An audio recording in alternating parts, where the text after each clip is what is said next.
Orang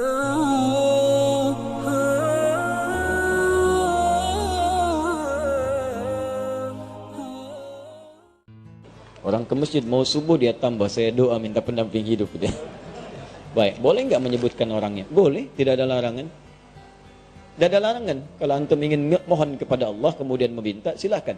Ya, ud'uni astajib lakum, minta kepadaku, aku akan jawab. Tapi siapa yang dimintakan itu, lihat syarat-syarat perempuan yang bisa dinikahi. Ya, siapa yang antum kan calon pendamping? Siapa calon pendampingnya? Pertama, pastikan bahwa calon pendamping antum itu benar. Quran surah ke-49 ayat 13. Ya ayyuhan nasu inna khalaqnakum min dzakarin wa untha. Duhai manusia, kami ciptakan kalian dari laki-laki dan perempuan.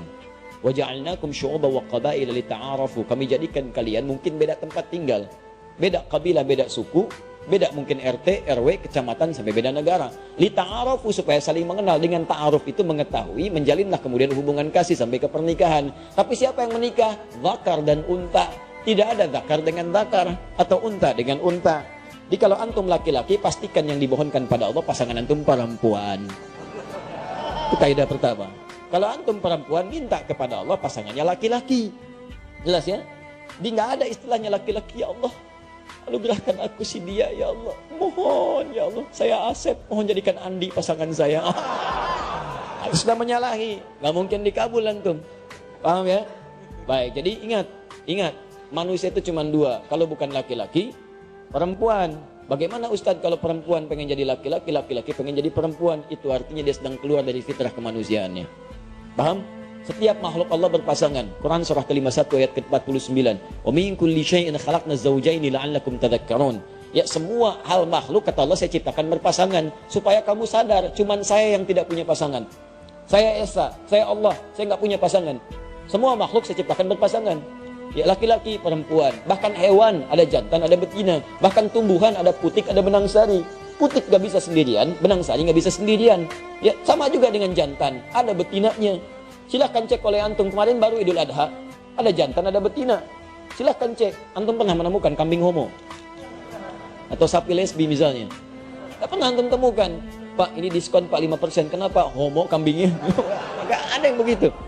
Di kambing saja tahu dengan instingnya menemukan pasangannya. Masa antum yang punya akal gak ketemu pasangannya? Ya, paham ya? Ya, jadi teman-teman sekalian, kalau menemukan misalnya ada yang seperti itu, berarti itu ada kelainan, ada penyakit, didoakan, dibantu supaya kembali. Dibantu supaya kembali. Paham sampai sini?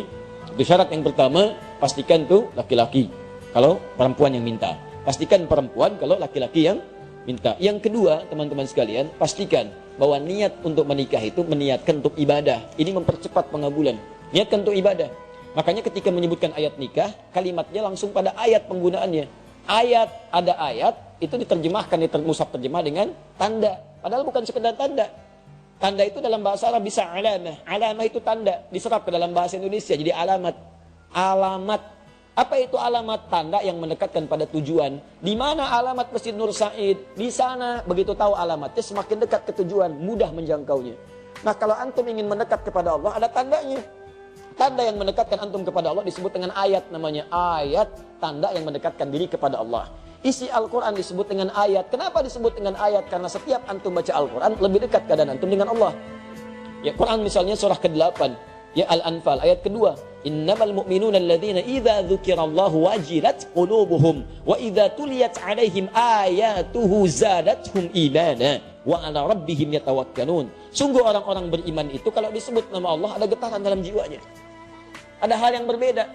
Allahu akbar, Allahu akbar, bergetar jiwanya. Ya Allah, sudah ada panggilan. Ya, walaupun antum di kendaraan dengar azan ada getaran. Allahu akbar, Allahu akbar. Tahu bentar ya. Wah, ada persoalan. Orang beriman itu beda, getaran dalam jiwanya.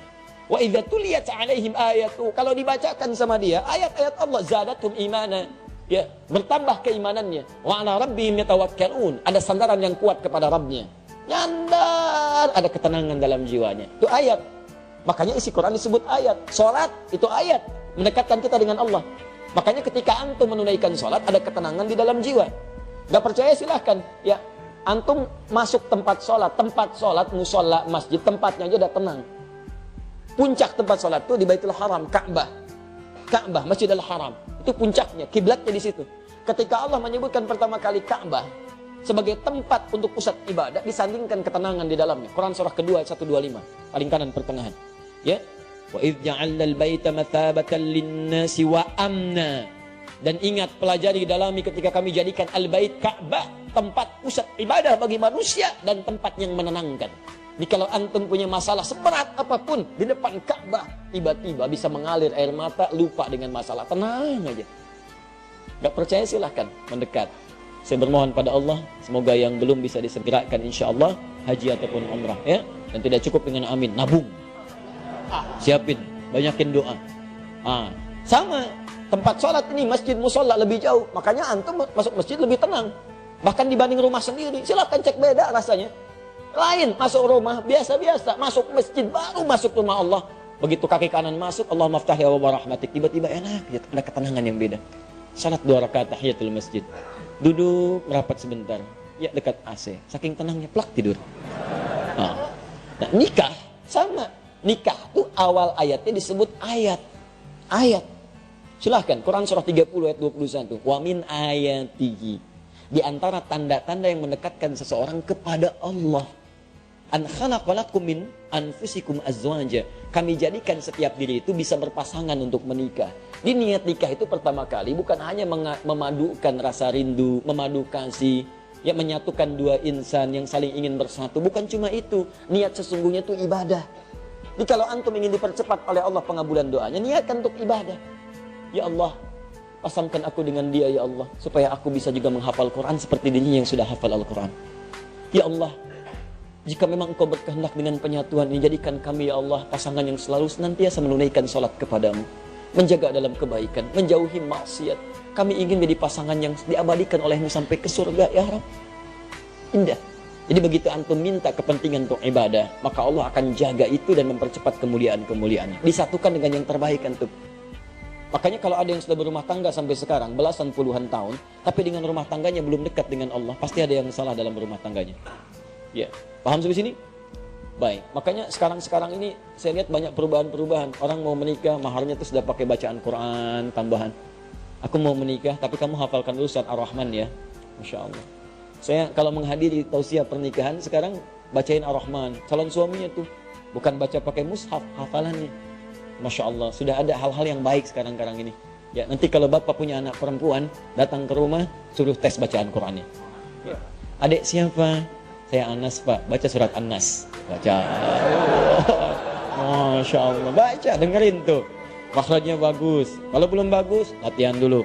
Cari ustadz ya, yang bagus. Kalau adik siapa yang kedua? Saya Torik pak. Nah, baca At-Torik. Baca. Masya Allah, sesuai namanya. Bagus. Ada yang ketiga siapa? Pucat dia wajahnya. Belum jawab. Saya Imran pak. Aduh. Tapi panggilan sehari-hari kulhu. Tanya, gitu ya. Diminta niatkan untuk ibadah. Nanti kalau antum begitu, itu akan dipermudah. Bahkan bahasa Qurannya sederhana. Kalau kamu merasa kurang bekal, aku jadikan kaya, kata Allah setelah berumah tangga. Aku jadikan kaya. Ya yughnihimullah. Aku berikan kaya dari keutamaan yang Allah berikan kepadanya. Jadi syaratnya tadi, cari pasangan yang benar. Yang kedua, niatkan untuk ibadah. Kemudian nanti ada turunan dalam hadis Nabi dengan 4 kualifikasi. Tunkahul mar'atu li arba'in. Perempuan dinikahi atau antum mencari perempuan mencari laki-laki karena 4 hal. Hati-hati karena 4 hal. Motifnya kadang limaliha, karena urusan hartanya. Lijamaliha, karena parasnya. Ya, kemudian linasabiha, karena urutan latar belakangnya. Tapi lidiniha itu yang paling utama, karena ketakwaan dan agamanya. Fadfar bidzatid dini taribat yadak. Kalau ada yang bagus agamanya, maka utamakan itu, maka Anda akan beruntung dalam kehidupan. Ya, tapi sekali lagi boleh menyebutkan nama jika memang syarat-syarat itu sudah antum siapkan, antum memenuhinya, silahkan berikhtiar kepada Allah dan dengan catatan dia bukan istri orang lain.